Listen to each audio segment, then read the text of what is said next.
किसी ने पत्रकार ने कल पूछा था तो भीड़ के कारण हम उन्हें जवाब नहीं दे पाए, पर आज उन्हें ठोक देते हैं। ठोक दो। उन्होंने पूछा कि भारत हिंदू राष्ट्र बनाना क्यों जरूरी है? नक कटा। तो क्या पाकिस्तान हिंदू राष्ट्र बनेगा या बांग्लादेश? 1947 में 1947 में मुसलमानों ने ये मांग की जिन्ना की लीडरशिप में कि हमको अलग देश चाहिए। पहले पाकिस्तान भी अपना ही था, अभी भी अपना ही है। वो बात अलग है कि कुछ दिनों के लिए वो भूल गया, बाद में वापस आएगा। जय श्री राम। जिन्ना की लीडरशिप में इस्लाम धर्म को मानने वाले लोगों ने मांग की कि हम लोग अलग रहेंगे, हिंदुओं के साथ नहीं रह सकते हैं। इनकी पूजा पाठ अलग है, हमारी अलग है, इनकी सोच अलग है, हमारी अलग है। ये अहिंसावादी है, हम हिंसावादी हैं। हम लोग उनका कहना था कि हम लोग काटने पर भरोसा करते हैं, इनके साथ नहीं हम रह सकते। तो उस समय की सरकार ने निर्णय लिया इनका अलग टुकड़ा कर दिया जाए, ताकि भविष्य में बच्चियों की आने वाली जो पीढ़ियां हैं वो आपस में लड़े ना। 47 में जो बंटवारा हुआ आजादी के बाद, एक टुकड़ा बना पाकिस्तान। कोई दिक्कत नहीं, बहुत अच्छी बात है। बंटवारा हो गया, पाकिस्तान बन गया। पर एक बात हमें समझ में नहीं आई, जब ये बात हमारी नहीं है ना हम कह रहे हैं, आप YouTube पर सरदार वल्लभ भाई पटेल के भाषण सुन लेना, उनकी बात है, हम केवल दोहरा रहे हैं। ये श्री सरदार वल्लभ भाई पटेल ने ये बात कही कि जब मजहब के नाम पर पाकिस्तान दे दिया तो भारत में रहने वाले सभी इस्लाम धर्म के व्यक्ति वहां क्यों नहीं गए?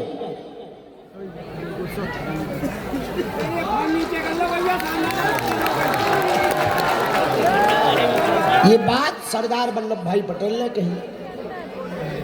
कल तो खैर हमारी पदयात्रा में मुसलमान भी बहुत सपोर्ट करने आए थे, हमने भी उनको सिर पर हाथ रखकर आशीर्वाद दिया है, और उन्होंने सीताराम भी बोला है। हमने कहा कोई बात नहीं, अच्छी बात है, इसी तरीके से रहो, हमें क्या दिक्कत है, कोई बुराई नहीं है, हम मुसलमानों के विरोधी थोड़ी हैं। तो जब इस बात का बंटवारा हो गया, पाकिस्तान बन गया, फिर भी कुछ मुसलमान धर्म को मानने वाले लोग भारत में रहे, अच्छी बात है। उनकी अपनी श्रद्धा थी भारत माता के प्रति, इस देश के प्रति, रह गए, वो भी कोई बुराई नहीं है। पर भैया, जब मजहब के नाम पर पाकिस्तान हो सकता है तो सनातन धर्म के नाम पर हिंदू राष्ट्र भारत क्यों नहीं हो सकता? हम सिर्फ इतनी बात कहना चाह रहे हैं, जहां 80% हिंदू रहते हैं, और सुनो, आप लोग ये जो कष्ट उठा रहे हैं ना, ठंड में सो रहे, पाँव में छाले पड़ रहे, धक्का लग रहा, ये आप अपने लिए नहीं कर रहे, आपकी आने वाली पीढ़ियों के लिए आप कर रहे। कल एक महात्मा हमारे बगल में थे, वो बोले बहुत लोग आपके साथ फोटो खिंचाना चाहते हैं। हमने कहा हम भी खिंचवाना चाहते हैं। बोले क्यों? हम कहा हम तो वीडियो तक बनवाना चाहते हैं। बोले क्यों? हमने कहा आज से 50 साल बाद ये वीडियो उनके मोबाइल पे रहेगा, तो आने वाली पीढ़ियों को वो कम से कम बताएंगे तो कि हिंदू राष्ट्र के लिए जो बिगुल बजा था उसमें हम भी पदयात्रा में पैदल चले थे। जय श्री राम। एविडेंस के रूप में तो रहेगा भाई। पहले के जमाने में पत्र होते थे, फोटो होती थी, अब तो वीडियो का जमाना है, कोई बात नहीं। पर रील वाले लड़कों, रियल बात मत खो देना। रील वाले लड़कों, रियल बात मत खो देना। आप यदि आज जगोगे नहीं, गांव-गांव में हिंदुओं को जगाओगे नहीं, तो वो दिन दूर नहीं है, बांग्लादेश जैसा हाल होगा। सामान संपत्ति कद पद तुम्हारा होगा, हक किसी और का होगा। जिस मेवाड़ की धरती से हमारे बगल में राज परिवार से श्री लक्ष्यराज सिंह जी आए हैं, आपके पूर्वजों ने अनेक बार मुगलों से मुकाबला किया, अनेक बार, और वीर गति पाई। एक बात बताओ, इनके पूर्वज, हमारे पूर्वज, आपके पूर्वज जो विरोधियों से लड़ते थे, उनकी बुद्धि खराब थी क्या? अरे हम लोगों को सुरक्षित रखने के लिए अपने प्राणों की बाजी उन्होंने लगाई है। आपको बात समझ आई? अपनी संस्कृति को बचाने के लिए वो लड़ते थे। आज यहूदी हैं, इजराइल है जी, यहूदियों का देश है इजराइल। आज इजराइल लड़ रहा है, क्यों? अपनी संस्कृति को बचाने के लिए।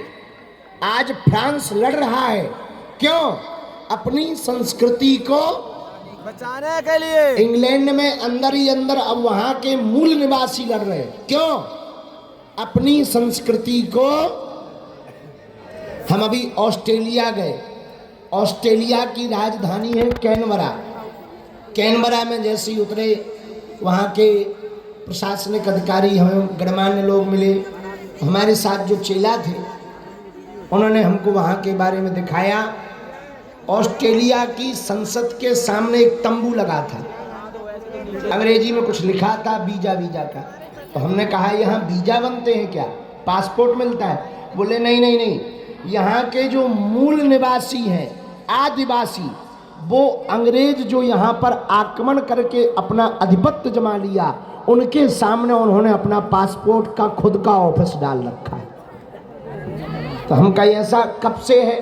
बोले कई सालों से वो लड़ रहे हैं कि पासपोर्ट हमारा तुम नहीं बना सकते, हम बनाएंगे, क्योंकि देश हमारा है, धरती हमारी।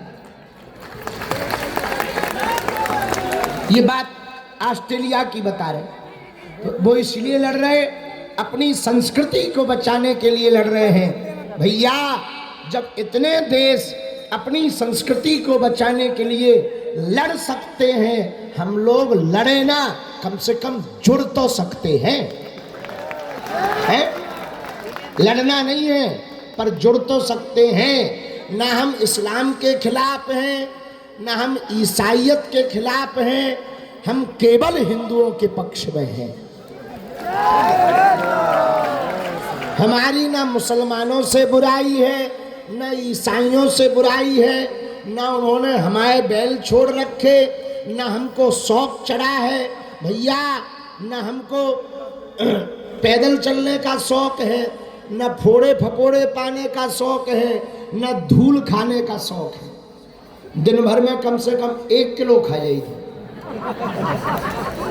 हाँ, फिर रात भर खांसो, हर बार कफ में 8-8 ग्राम निकला।